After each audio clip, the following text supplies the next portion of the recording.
Bonjour, je choisis un sujet qui est très important pour le présenter aujourd'hui. Ce sujet, c'est coronavirus COVID-19. Je présentais une petite définition et quelques conseils pour éviter ce coronavirus COVID-19. Donc, on commence. D'abord, ce sujet présenté par Louaï Fatem Zahra. Qu'est-ce qu'un coronavirus? Les coronavirus sont une famille de virus qui ont pour particularité d'avoir des protubérances leur donnant une allure couronnée, d'où leur nom. Leur hôte préféré sont souvent les oiseaux ou les chauves-souris, mais ils peuvent muter, se recombiner et changer d'hôte jusqu'à contaminer les humains. Avant la pandémie actuelle, c'est le MERS en 2012 et celle de SRA 10 ans plus tôt était déjà due aux mutations de coronavirus. Donc la question suivante c'est quelle est l'origine du SARS-CoV-2? Le virus a fait son apparition en décembre dans un marché de la ville chinoise de Wuhan, où les animaux sauvages étaient destinés à la consommation d'humains. Selon la thèse la plus probable, des hommes auraient été contaminés après d'avoir mangé du pangolin, un petit mammifère prisé en Asie mais aussi en Afrique lui-même vraisemblablement infecté par des chauves-souris. Donc, comment est-il sorti de Chine?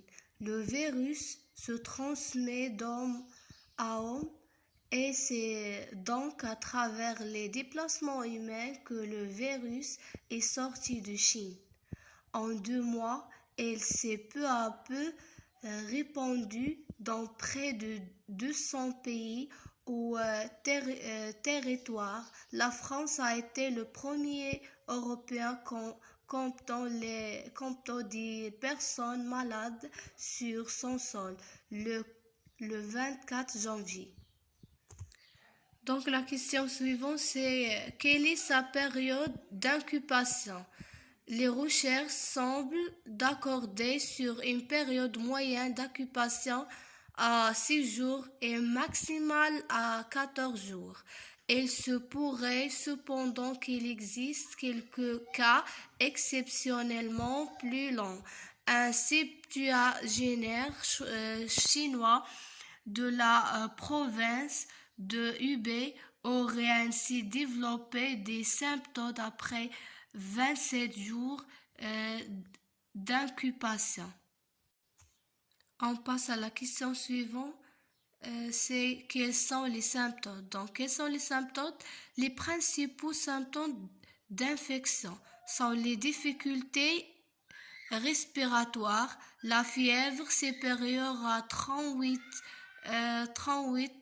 degrés Celsius, les frissons, la fatigue intense, les douleurs musculaires et les maux de tête, une perte de goût ou d'odorat peut également survenir dans quelques cas. On continue. Quels sont les traitements? Il n'existe pas de traitement spécifique contre la maladie résultant d'un nouveau coronavirus.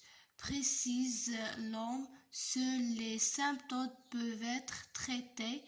Il faut néanmoins éviter les anti-inflammatoires comme l'ibuprofène, l'aspirine et la cortisone. suspecté d'avoir aggravé certains cas. J'ai une vidéo de deux médecins qui présentent des conseils aux gens. Si vous avez été en contact avec des gens malades ou potentiellement malades, venant des pays qui sont référencés et qui évoluent actuellement, mais qui sont référencés et qui sont des foyers de contamination, c'est à ce moment-là que vous pouvez vous inquiéter si vous avez de la fièvre.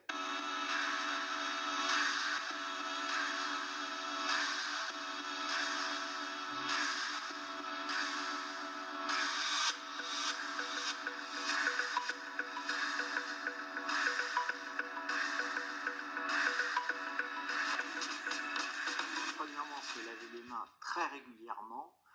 Si vous êtes dans des situations où vous n'avez pas d'eau et de savon, vous achetez les solutés hydroalcooliques et vous vous frottez les mains comme ça et comme ça. C'est un vrai geste où on va commencer par bien savonner les espaces interdigitaux, y compris quand vous êtes dans les transports en commun, au niveau des bars où tout le monde met sa main, etc. Vous pensez à vous nettoyer les mains. Pensez à laver les bijoux, les bracelets montres, parce que ça peut être aussi des repères. Une fois que vous avez bien savonné, rincé à l'huile de coude, eh bien, il faut sécher aussi, bien sécher, avec un tissu, avec du papier pour que les mains soient sèches et bien propres. Si vous toussez, il faut tousser comme ça dans son coude de manière à pas en mettre partout. Et si jamais vous devenez fébrile et un peu contagieux, ce qui est valable pour en fait toutes les maladies de type grippe, il faut acheter des masques et porter un masque. On n'est pas au stade de dire que tout le monde doit porter un masque. On se calme un petit peu, mais il va falloir probablement l'utiliser si jamais l'épidémie se répandait en France. Les masques sont utiles pour éviter la contamination et aussi parfois l'isolement. Ces notions de quarantaine, c'est pour éviter que ça diffuse parce que c'est un virus qui se propage très facilement. Il peut rester jusqu'à 9 jours actif sur une surface. Les gens qui décèdent du coronavirus, c'est surtout des personnes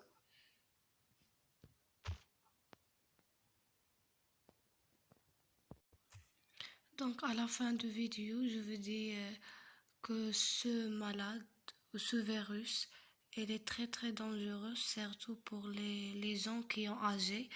Donc je veux dire merci beaucoup pour votre attention et au revoir.